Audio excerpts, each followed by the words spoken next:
Maintenant, Éric Bazéac, qui est notre porte-parole, qui est notre aiguillon depuis le tout début et sans l'extraordinaire dynamisme duquel nous n'aurions pas avancé comme nous l'avons fait. Si, il faut le dire, Éric. Et je te passe la parole pour les préconisations. Je pense que ce serait bien que tu nous rappelles ces préconisations que nous avions déjà faites et énoncées l'année dernière, mais pour rappeler à ce nouveau public les préconisations de l'association que nous avions présentées en 2018. Oui, alors à titre d'introduction, et ensuite on invitera évidemment nos deux prochains conférenciers, Jean-Marc Aubert et Vincent Bouvier, à nous rejoindre.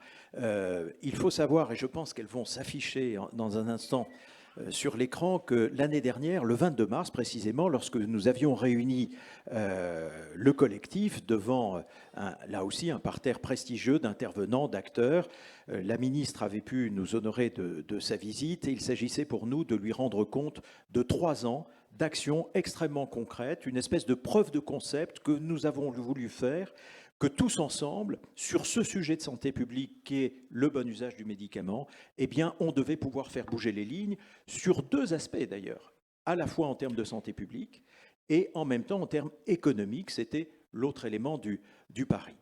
Donc nous avons décliné ce bilan, je ne veux pas revenir dessus, il y a des tas de papiers et de références auxquels vous pourrez avoir accès facilement. Mais parallèlement à ce bilan de 3 ans, nous nous sentions forts pour nous projeter dans l'avenir et dire à la ministre, eh bien voilà les 10 recommandations sur lesquelles nous avons planché. Et quand je dis non, ce n'est pas nous avec nos savoirs légitimes dans nos petits domaines, mais c'est sur lesquels les meilleurs experts de ces différents sujets ont planché. Et ces 10 recommandations, nous on fait le pari que si on les mettait en œuvre, on ferait bouger les lignes. Alors, ce sont des recommandations très concrètes qui peuvent paraître parfois un peu toutes bêtes. Elles peuvent paraître enfoncer des portes ouvertes, mais elles sont extrêmement importantes. Ce qui est aussi important que les recommandations elles-mêmes, d'ailleurs, c'est la structuration que nous avons découvert, tout ça on l'a découvert en marchant, du sujet bon usage qui nous a sauté aux yeux dès lors qu'on s'est dit, au fond, s'il y avait 10 trucs à faire, ce serait quoi? Eh bien, on voit qu'on est toujours sur 4 grands thèmes qui sont les 4 grands thèmes piliers du bon usage du médicament. D'abord, il faut qu'on soit capable dans ce pays de mesurer ce que l'on fait. Nous, on a été frappés par l'indigence de la data dans ce domaine. Ce n'est pas facile, mais il n'y a pas beaucoup de publications, on n'a pas d'indicateurs formellement posés sur le sujet du bon usage. Comment on le mesure? C'est quoi les paramètres qui comptent? Qui pilote? Et à partir de là, on pourra se dire quelle ambition on se donne. Premier sujet, le pilotage. Deuxième sujet, former. On l'a beaucoup évoqué déjà. Alors, il y a la formation académique et nous remercions les doyens qui vont tout à l'heure intervenir dans la table ronde. Elle est très importante, mais pas que. Le sujet, c'est pas est-ce que je connais bien le médicament, ça c'est fondamental. Le sujet, est-ce que j'embarque l'angle particulier qui est la réflexion sur le bon usage du médicament dans ma pratique quotidienne. Et on l'a vu, pas que les médecins, pas que les pharmaciens, les kinés et les infirmiers aussi, et peut-être d'autres, les sages-femmes. Donc pour nous, cet enjeu de la formation, il était pluridisciplinaire, transdisciplinaire, au sens où la collaboration devait être aussi nous amener à faire de la formation ensemble, et puis probablement emprunter un chemin, un regard particulier. Au fond, j'ai besoin surtout de savoir détecter les signes avant-coureurs, j'ai besoin de savoir remettre en cause mon ordonnance, une espèce de double œil là, qui au-dessus de mon épaule quand je prescris, qui dit « Tiens, mais est-ce que je suis toujours dans le bon usage ?» Et j'ai besoin de réviser mes pratiques régulièrement. Vous voyez, le sujet de formation est compliqué, mais il est fondamental. Troisième sujet, informer. Alors c'est informer le grand public, bien sûr. Cette information, nous étions, il y a 3 ans, au stade de la sensibilisation. C'est pour ça qu'on a eu des messages un peu forts sur le nombre de morts, le nombre d'hospitalisations. On voulait sensibiliser, bouger le cocotier en disant, mais rendez-vous compte, c'est pas seulement un fléau de santé publique, c'est une cause, puisqu'on peut faire bouger les lignes. Donc faisons-le ensemble. Et cette information, on sait qu'il y a aujourd'hui, on s'en réjouit, notamment dans la loi de santé, en cours, des outils, ce qu'on appelle l'espace partagé numérique, qui vont nous permettre de faire de la formation directe des agences.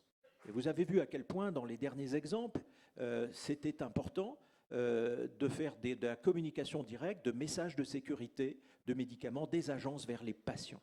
Il ne s'agit pas évidemment que les laboratoires pharmaceutiques communiquent directement vers les patients, ils n'en ont pas le droit, mais des agences vers les patients. Puis on pourrait même imaginer d'élargir le principe d'une communication des agences vers les médecins aussi sur le plan digital, on en reparlera probablement tout à l'heure. Et puis le quatrième pilier, c'est connecter.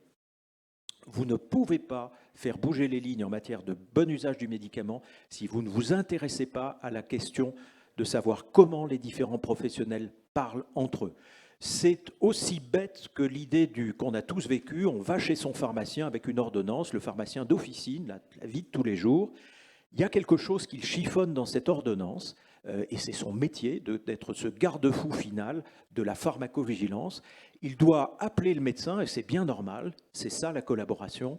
Ben, le médecin, il n'est pas joignable. Parce que ce n'est pas facile de joindre un médecin au téléphone comme ça dans son activité. Et je ne vous parle même pas quand le médecin référent est un médecin hospitalier. Donc il faudra trouver où il est, dans quel étage, à quel moment. Donc il y a un sujet dialogue instantané sur les problèmes de pharmacovigilance, de bon usage du médicament, veux-je dire, qui est fondamental. Et là encore, le digital, messagerie sécurisée, c'est un sujet, nous, que l'on pousse depuis maintenant 4 ans. Et puis il y avait une dernière reco pour le fun, si j'ose dire, qu'on avait poussé comme ça devant la ministre parce qu'on était emporté par notre enthousiasme et donc on l'a rajouté ici, on a dit, et puis on était embêté d'ailleurs, on n'avait que 9 recos, c'est jamais terrible d'avoir 9 recos. On a dit, mais il y en a une 10e, Madame la ministre, il faudrait faire du 22 mars du médicament, chaque année, la journée française du bon usage du médicament. Voilà, ben ça aurait de la gueule, et puis ça nous obligerait à nous réunir. Et je dois dire qu'elle avait dit banco dans un premier temps, et dans un deuxième temps, elle nous a dit venez le faire au ministère. Et je regarde à nouveau Grégory Emery pour la remercier par votre intermédiaire. Donc voilà un peu la belle histoire. Et juste pour la conclure là, avant d'appeler la table ronde finale, vous avez cette expérience, elle a fait des petits à l'étranger. Ça, on ne l'imaginait pas vraiment au début, mais les Vietnamiens se sont intéressés à ce que nous faisions, parce qu'il y a au Vietnam un vrai sujet sur le bon usage des antibiotiques, comme en France d'ailleurs. Frappant de voir, j'ai du coup un peu bossé sur la question, de voir que les courbes sont à peu près les mêmes. Pour autant, quand on s'intéresse aux causes, c'est évidemment très divers. Et je dois vous dire que son Excellence, l'ambassadeur de la République socialiste du Vietnam, devait être parmi nous ce matin. Il avait répondu favorablement à notre invitation, puisque c'est maintenant 3 ans de collaboration avec la VSS, la Sécurité sociale vietnamienne, sur le sujet du bon usage, grâce au collectif avec eux. Donc il devait nous honorer de sa présence avec une délégation. Et puis malheureusement, ou heureusement pour eux, la présidente de l'Assemblée nationale vietnamienne est venue leur rendre visite ces 2 jours ici en France. Donc ils ne sont pas avec nous, mais ils nous ont assuré de leur soutien. Donc je vous devais aussi de transmettre ça. De même qu'il y a une délégation marocaine dans la salle, d'entrepreneurs cette fois-ci de la santé, parce que le Maroc aussi s'intéresse à notre expérience.